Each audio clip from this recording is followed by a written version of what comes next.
Assalamualaikum warahmatullahi wabarakatuh. Perkenalkan, nama saya Anissa Aulia Ramadhani dengan NIM S1S1220003 dari kelas A jurusan Teknik Informatika. Pada video ini saya akan menjelaskan mengenai Python class atau objects berdasarkan materi dari Web3 School, dan nantinya saya akan mempraktekannya di aplikasi Visual Studio Code. Video ini saya buat guna memenuhi tugas mata kuliah pemrograman berorientasi objek. Oke, sekarang kita langsung saja beralih ke aplikasi web dari Web3 School. Ini adalah Python class atau objek. Jadi Python itu adalah bahasa pemrograman yang berorientasi objek. Hampir semua yang ada di Python adalah sebuah objek dengan properti dan metodenya. Kelas seperti konstruktor objek atau cetak biru untuk membuat objek. Jadi untuk membuat kelas itu kita dapat menggunakan kata kunci kelas. Contohnya, misalnya kita ingin membuat sebuah kelas yang bernama myClass dengan properti bernama X. Berarti yang pertama di sini kita buatkan dulu kelasnya. Kelas yang bernama myClass. Lalu kita enter, kita membuat propertinya itu sama dengan 5. Lalu kita print myClass untuk mencetak si myClass ini.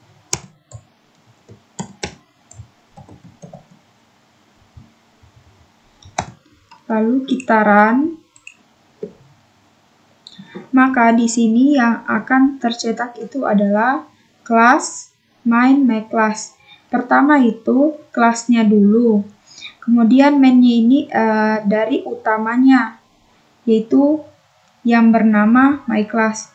Jadi codingan ini mencetak tipenya dari ini, bahwa yang dicetak itu adalah kelas dari yang main itu yang utamanya dari yang bernama myClass.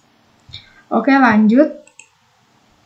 Untuk membuat objek, sekarang kita bisa menggunakan kelas bernama myClass untuk membuat objek. Jadi kan yang sebelumnya tadi itu kita hanya mencetak tipenya saja. Sekarang kita akan mencoba untuk membuat objek. Oke, sekarang kita langsung praktekkan. Jadi di sini yang akan kita tambahkan di situ adalah kita membuat sebuah objek baru.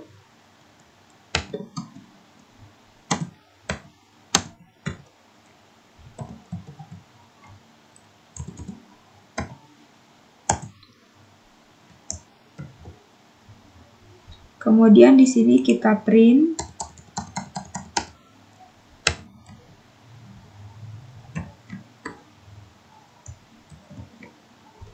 Lalu kita run.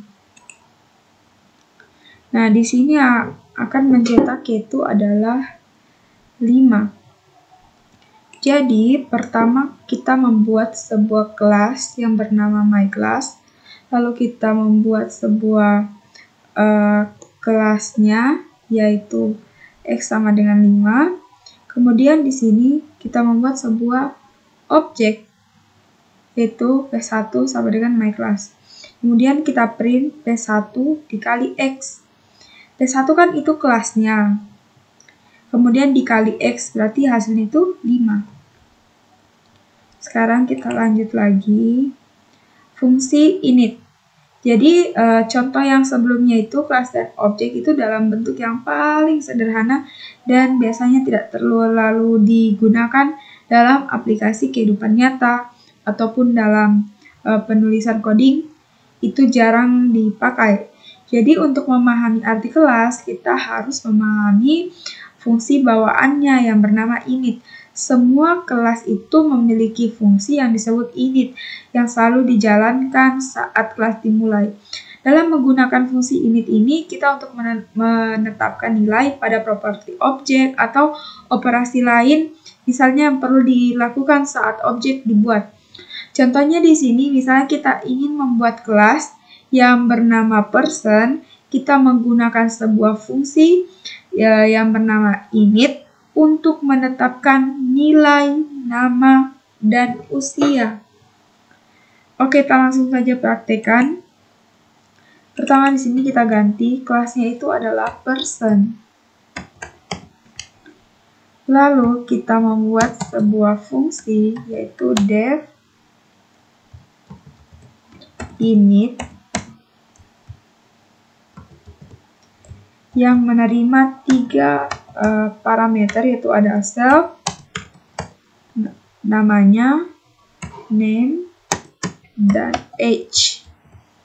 Lalu titik 2, kemudian kita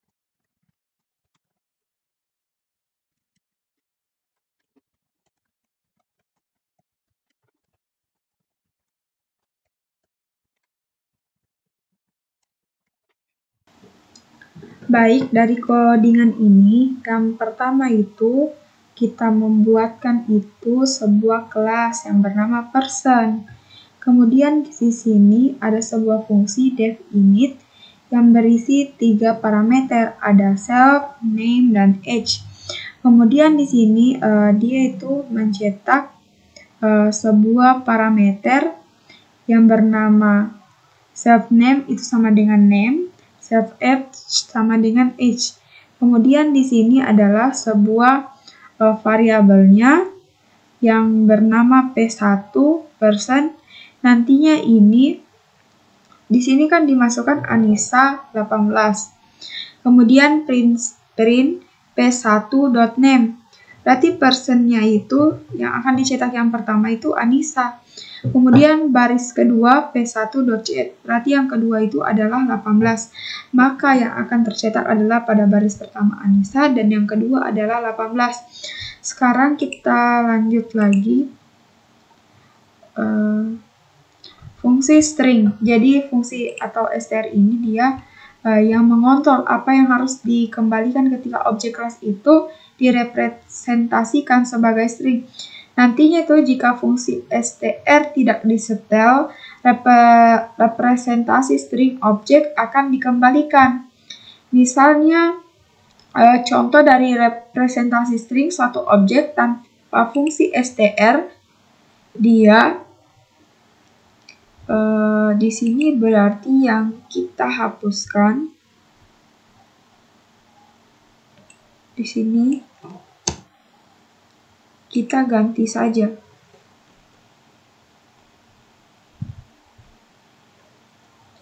subname, kita menambahkan sebuah fungsinya def str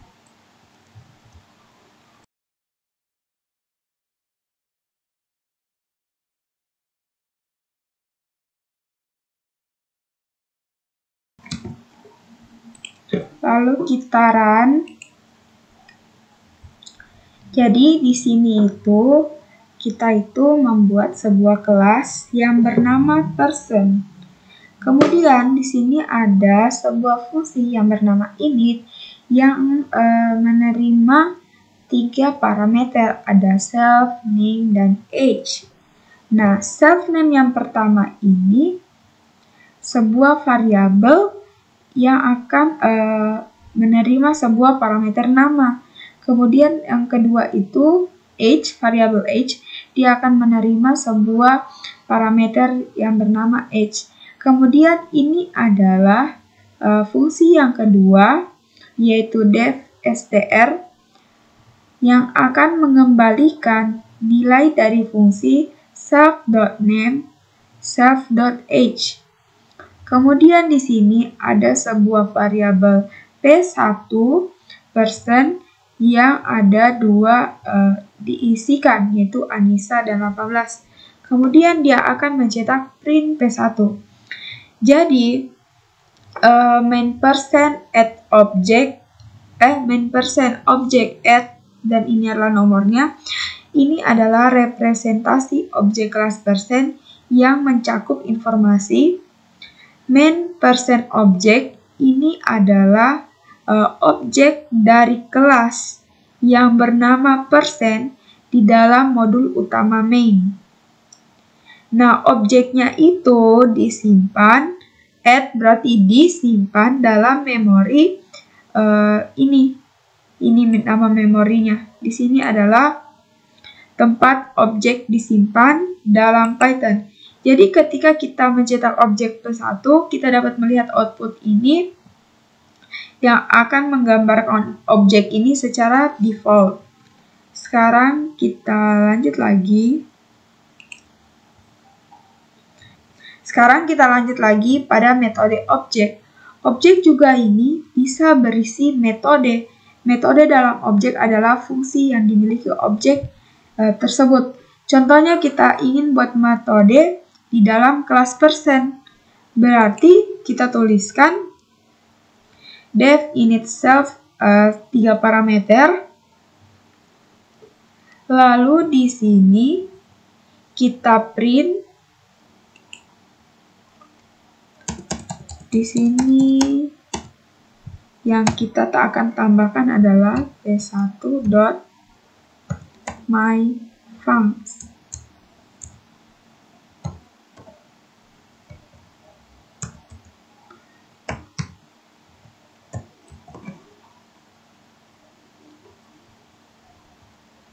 Lalu di sini kita print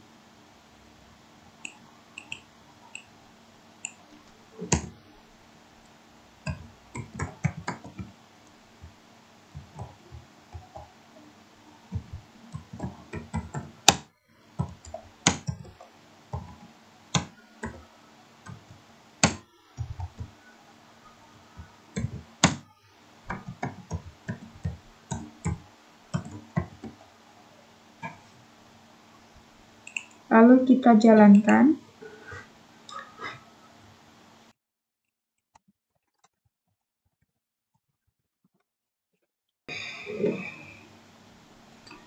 Jadi di sini kita sudah jalankan. Kelas persen ini adalah definisi kelas Python yang bernama persen. Kemudian def init adalah konstruktor yang menerima 3 parameter. Kemudian self name dan self age ini adalah untuk menginisialisasi objek name dan age yang diterima dalam sebagai argumen konstruktor. Kemudian def myfunc self ini adalah metode menerima self sebagai parameter yang diperlukan untuk merujuk pada objek saat metode ini dipanggil. Kemudian ada print hello my name is. Di sini adalah di dalam metode myfunc, pesan hello my name is ini digabungkan dengan nilai atribut dari name. Name berarti ini John. Kemudian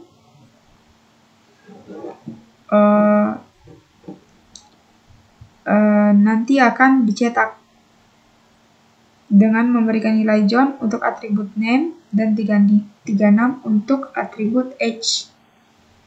Tapi di sini yang di print adalah hello my name is, yang name-nya saja, berarti my name is John. Selanjutnya adalah parameter diri. Parameter self itu adalah referensi ke instance kelas saat ini dan digunakan untuk mengakses variabel milik kelas tersebut. Itu tidak harus diberi nama self, bisa juga kita menyebutnya apapun dengan yang kita suka. Tetapi itu harus menjadi parameter pertama dari fungsi apapun di kelas. Contohnya di sini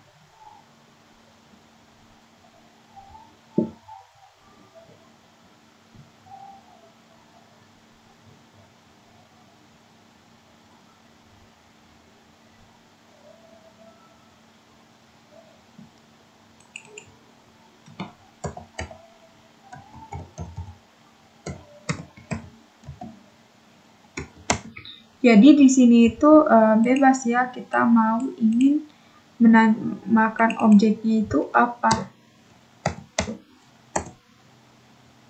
Jadi tidak harus kita menggunakan self saja, tetapi juga kita bisa menggunakan yang lainnya. Di sini pun bisa.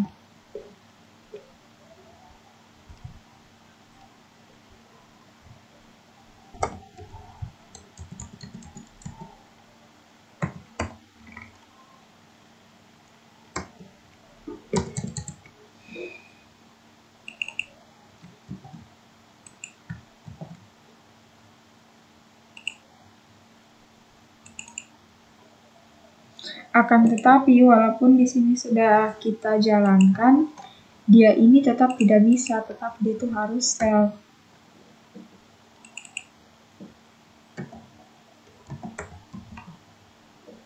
Baru bisa dia terjalan. Jadi, yang perlu diketahui dari codingan ini bahwa untuk parameternya itu namanya itu bebas. Di sini juga itu bebas pada baris ke-6 dan ke-7, tetapi pada saat kita memprint tidak bisa kita menggunakan parameter yang tadi ini namanya. Kita tetap harus menggunakan yang self. Selanjutnya lagi, jadi message object ini adalah pernyataan yang mengaitkan atribut nama pada objek yang bernama message object dengan nilai yang disimpan dalam variabel nama. Jadi myself object itu yang akan merujuk ke objeknya. Name itu adalah atribut objeknya. Kemudian sama dengan ini adalah si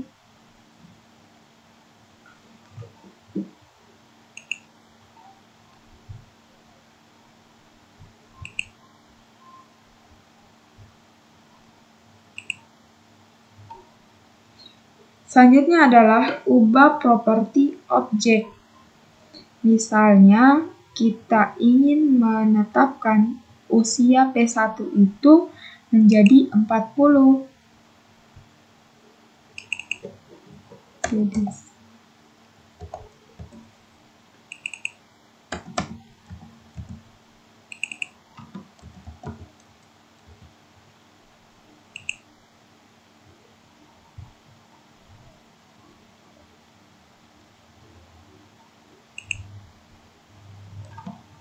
Misalnya di sini kita ingin merubah umurnya John ini dari yang sebelumnya 36, kita ingin merubah jadi 40. Jadi kita tambahkan lagi, kita buatkan lagi di sini P1H untuk dia, makanya dia akan berubah menjadi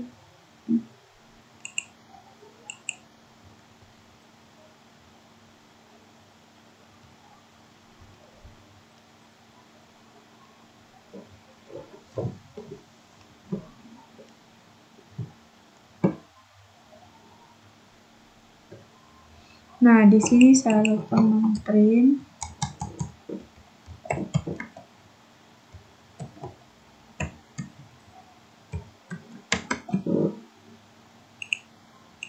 Nah, jadi yang sebelumnya umurnya 36, kita tambahkan di sini P1H, kita ubah dari 36 menjadi 40.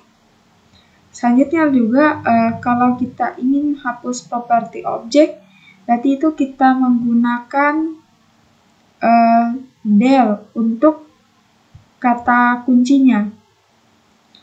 Misalnya kita ingin menghapus properti H pada objek P1. Berarti di sini kita menggunakan del, kita ingin menghapus umurnya misalnya ini kan, del P1.H. Lalu kita run. Jadi persen ini objeknya itu tidak mempunyai atribut H, jadi dia tidak tertampil di sini. Selanjutnya adalah pernyataan pas. Jadi pernyataan pas itu, kelas itu didefinisikan itu tidak boleh kosong. Tetapi jika karena alasan tertentu memiliki kelas definisi tanpa konten dengan memasukkan pas pernyataan untuk menghindari kesalahan. Contohnya seperti ini kalau kita ingin membuat sebuah pas kelas persen. Jadi kalau misalnya kosong, kita gunakan pernyataan pas. untuk menghindari terjadinya error. Nah, itulah penjelasan dari Python class atau objek. Mohon maaf bila terdapat kekurangan atau kesalahan pada penjelasan di video ini. Terima kasih sudah menonton. Saya akhiri dengan ucapan wassalamualaikum warahmatullahi wabarakatuh.